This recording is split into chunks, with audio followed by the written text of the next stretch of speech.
Hey, what's going on? My name is Louis.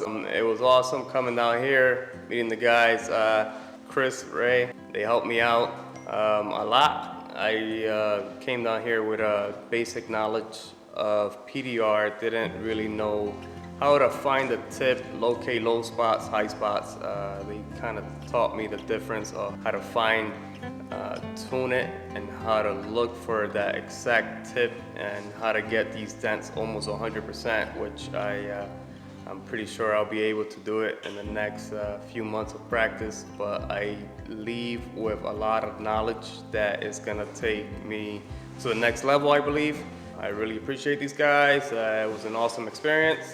Definitely doing it again. This is only a weekend course, but I can't wait for the next weekend course and take it and practice like hell for the next month and then come back for another weekend course and get it rolling. Hopefully that's all it takes for me to get this my career started, and I appreciate it.